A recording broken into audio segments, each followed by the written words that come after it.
Hey folks, I'm Mark Ryan. This is Super Review, and this is the Sivga Luan. This is a new dynamic driver open back headphone that's coming in at around $300. And now there is no shortage of $300-ish dynamic driver headphones, but what most of them have in common is that they don't have a ton of bass. The Sivga Luan, okay, I'm not going to say this has a ton of bass, but this thing's got some pretty decent thump to it. As well, it's got a pretty unique build and look that can set it apart. But importantly, is it any good? Well, for the past couple of weeks, I've been living with and listening to the Luan, comparing it to some other headphones in its price range, and I'm ready to let you know what I think. So, like all my other not like all my other reviews. This one is also not a live stream. If you missed my earlier reviews, usually I do these things live, but I am preparing for a move, so I'm gonna lose access to the studio pretty soon. Anyway, if you want to carry on the live conversation like we are typically used to, I recommend joining me and the community on Discord. I've got it linked in the description down below. I am there probably way too much. If you got questions about the Luan or anything else we talk about, that will be the place to get those questions answered. But hopefully we'll answer most of your questions here anyway. So let's dive to the table and start talking about the Sivga Luan. And like I typically do, I'm going to start by just describing the physical aspects of this headphone. Then we'll get into describing the sound signature, what I like about the sound, what I don't like about the sound, and then we'll bring in a couple of other headphones for direct comparisons. So first of all, what do you get inside the box? First, okay, you get this really quite nice carry case. Let me move this to the side so you can appreciate this carry case. I believe this is the same case that comes with the Sundara DT. And I don't know, it's zippered, it's a little bit semi-hard shell. Here they've gone with this tan kind of leather-like look, and I think accentuates the butt cheekness of this case. Maybe I shouldn't be running my finger up and down that, or maybe I should be, depending on who you are. But anyway, it is, apart from the fact that it kind of looks like butt cheeks, this is actually a really nice little carry case. There's not much in terms of accessories otherwise. You get a 3.5 to 6.3 millimeter adapter if you want to use this thing on a full stereo system, and I believe the cable came inside of this little carry bag. You're not going to do much else with that bag apart from the cable, so that will bring us to talking about the headphone, and I guess we can start by describing this cable, which is, I would say, kind of on the thin and rubbery side. It's a little bit stiff and springy, but overall, I would say that I don't mind this cable. This is not a cable that I feel compelled to immediately go out and replace like I sometimes do, frankly, with a lot of headphone cables. You've got, nice small 3.5 millimeter hardware down here. Like I mentioned, it comes with the adapter if you would like to connect it to a full-size amp or wherever the heck. Again, the cable itself is a little bit on the stiff side and a little bit springy, but it's not sticky or grippy or anything like that. So those are sorts of things that can be a little bit annoying, and it's not also, kink prone. As you can kind of see, it's lying nice and straight, which I appreciate. Now that said, if you are interested in replacing the cable, it is of course replaceable, but using the standard 3.5 millimeter jacks. And as you can see, it is a two-pole cable. Probably will also work with 3 poles, but to be honest, I haven't actually tried that, so maybe I shouldn't make that promise. Okay, that is about as much as I can say about this cable. Let's go ahead and take this cable off just for ease of navigating this headphone around the camera for a second, and then you can also see that it roadie wraps quite fine, although, again, a little stiff. But yeah, let's talk about and focus on this headphone. And I gotta say, I think there is a lot to like about the build quality on this headphone, even if you are not perhaps enamored with the color scheme here. There is a darker colorway available if that's more your jam. I went with this color when they asked me which color to send me, just because I thought that this would pop on camera and stand out and be a little bit more unique, I suppose. But if I'm being picky, is maybe a little bit on the yellow side. For my personal preferences, I think it's nice looking, but it is maybe a bit much. Okay. Now that said, let's just talk about the materials, which I think are quite premium all the way around. You've got, let's punch in on this, you've got a lot of aluminum here in the yokes, in the headband. This is all kind of this aluminum band, or maybe this is like a sprung steel. But really quite nice materials there on the headband. As well, you've got what I'm pretty sure are, no, in fact, I'm certain are actual real wood ear cups. Which is a pretty nice little touch. In fact, let's see, think I can take these things off. There we go. You can kind of see the raw wood grain pattern here, confirming that they are indeed a real wood. And as you can see also, the ear cups or the ear pads are replaceable, although they are using kind of a mechanism that is not standard. Like, I wouldn't expect to go out and get off the shelf replaceable ear pads and throw them on here because of the mechanism they're using here, but it is nice and simple to swap them out, as you can see. Let's see. Apart from that mechanism for removal, let's just talk about the material and the pads themselves. These are actually really quite plush, and you can kind of get a sense for how plush they are by when I squeeze them together. Look kind of how slowly and gradually they expand. There's definitely some sort of a plush memory foam in there, which feels quite nice on the head. I'll do a little fit demonstration in a little bit, but it has kind of a pleather, a fake pleather here on the outside that is really soft to the touch, and I dig. But then on the inside, it's actually a cloth material on the pad, which is pretty unique. And as you can kind of see too, there's, well, maybe you can make it out. There's a little bit of a, I don't know, what do you call this? An angled ness to the opening of the pad, where it's a little bit wider out here than it is down there. We'll talk about fit again in a little bit, but more just kind of describing the materials on this thing. The headband also, I described this part as being, sprung steel. This is just a really nice, soft, again, leatherette. Wait, hold on, let's give it the, I'm pretty sure that's leatherette, but yeah, still a really nice looking headband that I think is pretty good for comfort. Okay, that's it. Let's talk about this thing with comfort, and I'll show it to you on my dome like this. Generally, I would say this is a very comfortable headphone because of a number of things. One, it's pretty lightweight. In fact, I would say it's very lightweight. And, it's not going to be lighter weight than something like a Sennheiser HD 600, which is like an all plastic build. This is, though, it's kind of comparable, even though it's got more premium materials. It's definitely not going to be as heavy as something like an Odyssey headphone. I'm trying to think, even like the AirPods Max are going to be like a heavier headphone than this. It's just nice and solid in that regard. As far as like room for the ears, I would say that it is decently roomy on the inside. Yeah, I would, my ears are not really touching anything. I would say depth on the ear pads is solid. Again, my ear's not touching like the back of the ear cup, and yeah, just generally it's a comfortable headphone. The one quibble I will make of the fit of this headphone, and I don't even know if this is necessarily me describing the fit or something else, but it's just the fact that it is like a completely symmetrical build. So like, is this the front, or is this the front, or is that the front? Is that the left? Is that the right? Or is it the other way around? Obviously there is some lettering here on the headphone, right? So you've got the R there, you've got the L there, and then when you put these connectors in there are small L and R's there that you can kind of make out. And then, well, they've made it very, very obvious here on the ear pads. But when I'm just like picking this thing up off the table, it's the sort of thing I have to like look around for before I plonk it onto my head, so that I know that I've got it on left and right correctly. So yeah, I don't know, generally just pretty into the build quality on this headphone. I didn't describe the clamp pressure. I would say the clamp pressure on this is pretty moderate. I don't think anyone's going to have any significant issues with that. And I'm just checking my notes to see if there's anything else that I'm missing, and no, not really. Well-built headphone. Again, at $300. I don't have much experience with Sivga's other, in fact, I have zero experience with Sivga's other headphones. I do have experience with the Sendy Ivo, which I reviewed a while back. And I've always kind of understood Sivga as like the budget version of Sendy. This, I think, build quality wise, actually like better than the Ivo. It feels really quite solid. And the Ivo's, no slouch in the build quality aspects, even at its much more expensive price. So, all right, that is enough waffling here and talking about the physical form factor of this headphone. Let's now talk about the sound quality here on this Sivga Luan. And I already alluded to this a little bit. This is, you know, it's got some bass thump to it, but let's step back a little bit. And just the overall sound signature on the Luan, I would describe as a bit V and a little bit on the aggressive side, okay? If you're talking about like the mid-range and vocal content, I would say it sounds mostly normal, but it's got a little bit of extra spice, kind of both up top and down below.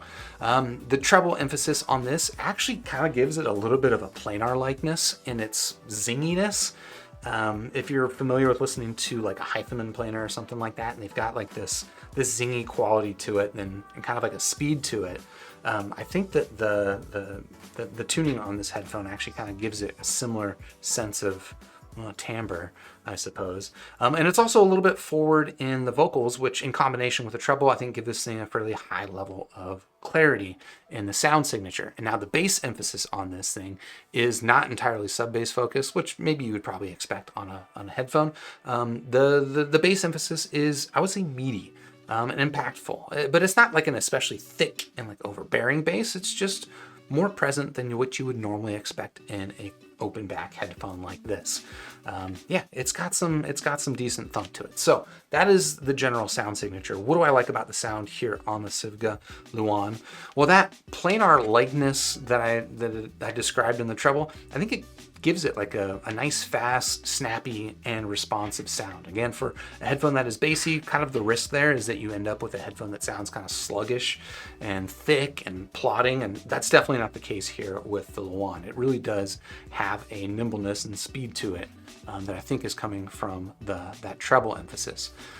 And then I would also say that because of that bass, like I mentioned, you get more bass body than you typically get in an open back headphone. And it also has, I would say, a decent sense of punch to the attack, right? So again, it's not just like this thick, plodding, muddy bass. It's got like a decent sense of physicality behind that leading edge, that initial kick of a kick drum, for example. And, you know, a little bit of bounce. And really, despite the bass emphasis, I would say that this headphone never sounds muffled or muddied or anything like that. And you get a solid sense of layering, separation between instruments, and even pretty decent imaging, right? So if you're looking for some sort of positional cues of sound around you, I think this thing does a pretty good job, as you know, most open back headphones do a pretty good job. But again, we're talking about with a little bit of bass emphasis, sometimes that's at risk. And I don't really think that the Luan sacrifices there. Now, what do I not like about the sound on this headphone? Well, there are some things, okay? I would describe, you know, we describe this as kind of a V-shaped sound signature. You got emphasis in the bass, emphasis in the treble. I would say that this thing is big on macro contrast, but a little bit weak on micro contrast, which for me is a term I use to describe kind of like the finer nuances in music, especially like throughout the mid-range. And I find that the exciting macro contrast in this headphone does have a tendency to mask the finer nuances and details in music, like talking about vocal texturing and stuff like that. That again, that's just kind of like a thing that I really like in my music. I like also contributes to kind of like a sense of richness in my music. I don't think that the Luan necessarily excels in that department. Again, it's much more about that excitement kind of top and bottom, and less so about those finer nuances.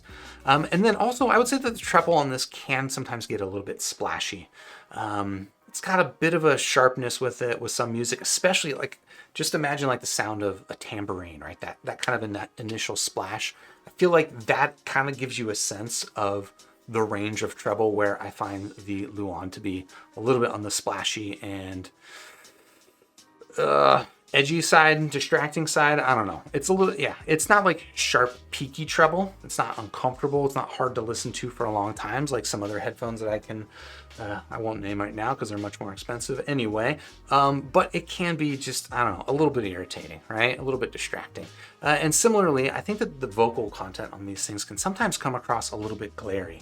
And I don't know if it's just because of the tuning of it, right? There is, you know, a fairly significant emphasis in the upper mid-range or lower treble, depending on how you like to describe those frequency responses. But on vocal content like Ghostly Kisses is the artist that comes to mind right now.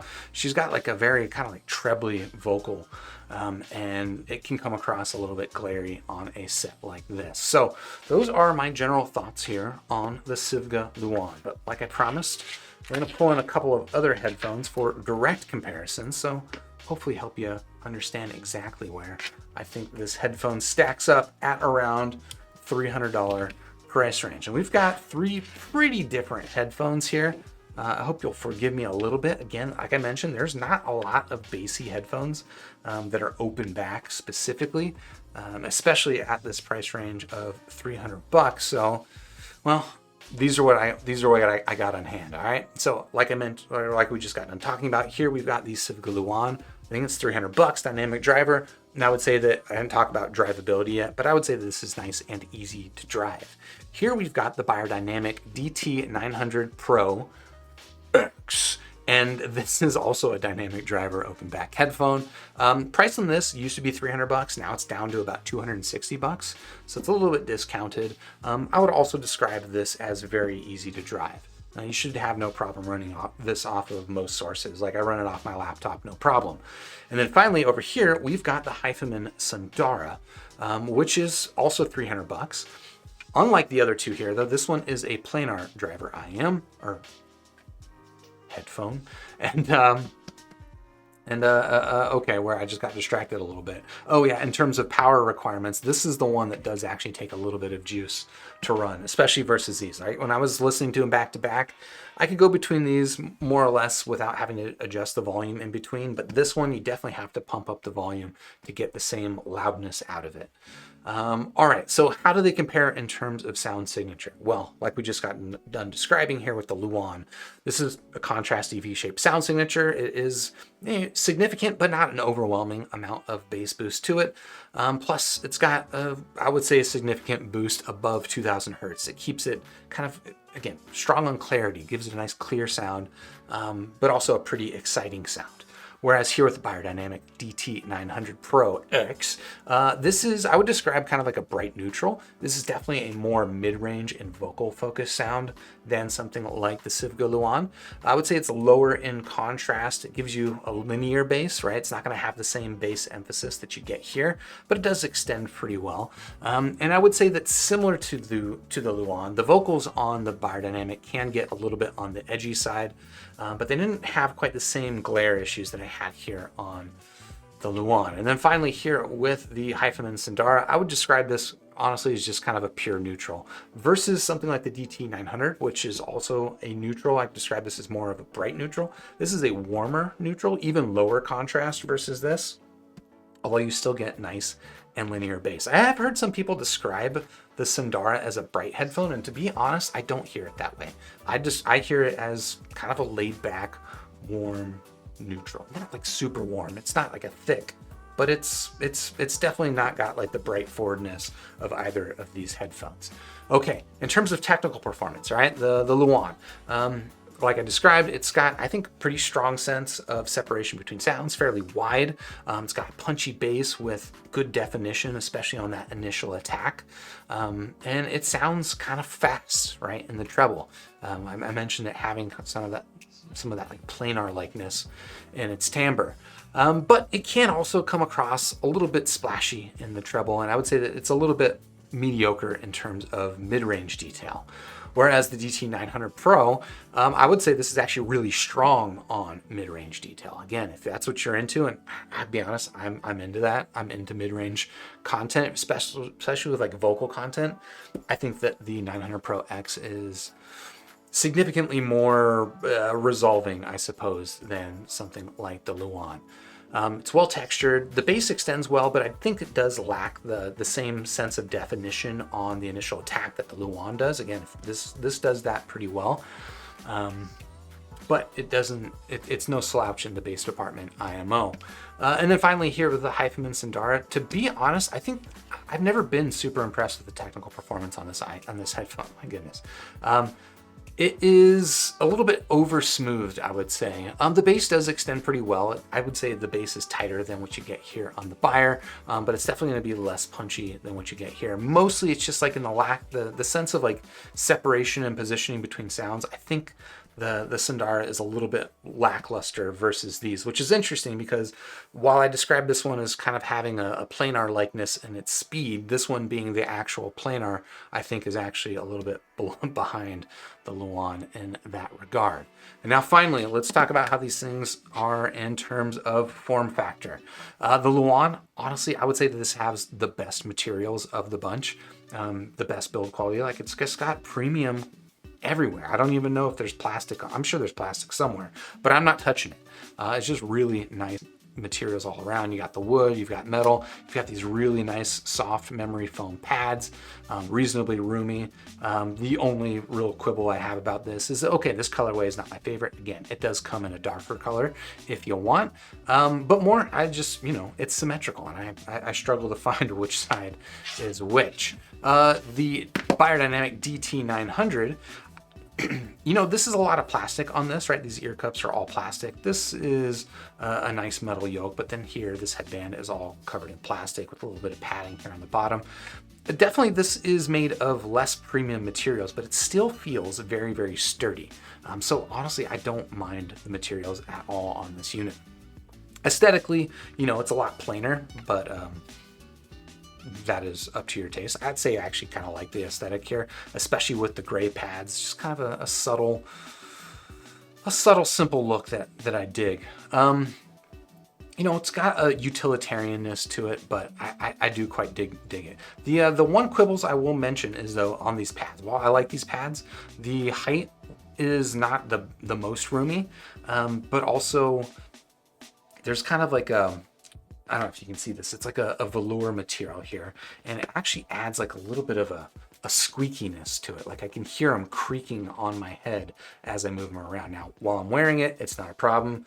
Is it a big deal? No. But if you are bothered by stuff like that, just fair warning that that's gonna be a thing that you hear here on the Beyer. And before anyone mentions it, yes, this does look symmetrical like this one, but because the cable is single entry,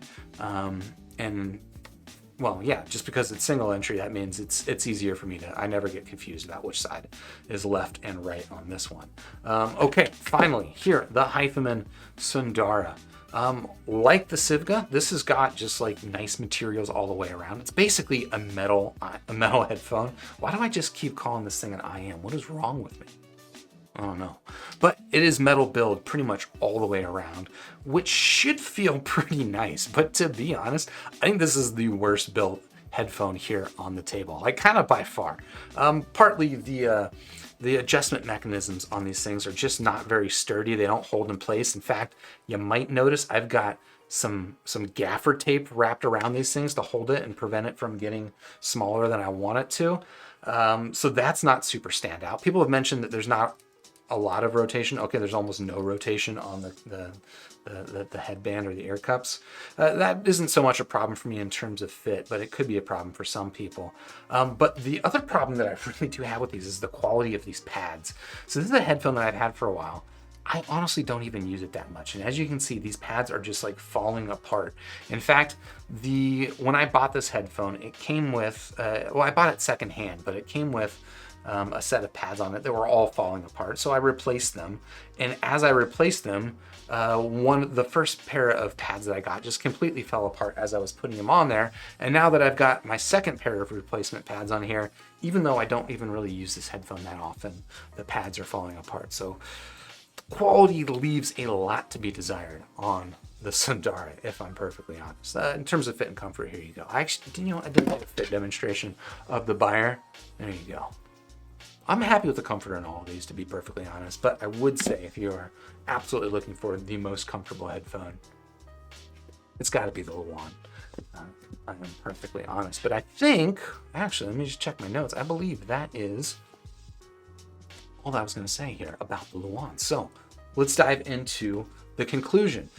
Again, $300, a lot of options on the table. I would say on the table here, this is probably my personal least favorite. A lot to like about the build quality. And again, if you're into this aesthetic or a darker color, you've got some options there. But in terms of sound signature, I just generally personally prefer more of a mid-range focus tune, which is not what this does, but more to the point, I think, is the treble splashiness, and this can be a little bit fatiguing. It's not so bad. If you're looking for a bassy headphone and you like the look of this thing, I wouldn't steer you away from it. I'm going to give it a solid 3 stars out of 5, and if you want to check it out, well, I've got it linked in the description down below. And while you're down there, if you like this video, if you like comparisons like these, please hit the like button, subscribe to the channel, ding the YouTube bell. And if you've got questions about any of these headphones, well, I'm not here for a live stream like I normally am. So join me on Discord. We've got a community of really great folks talking about audio stuff 24 hours a day. People all around the world. They've got different experiences, different expertise, different preferences. We'll find somebody that can help you out with your questions. With that out of the way, close this review, and I will see you on the next super review. Have a good one.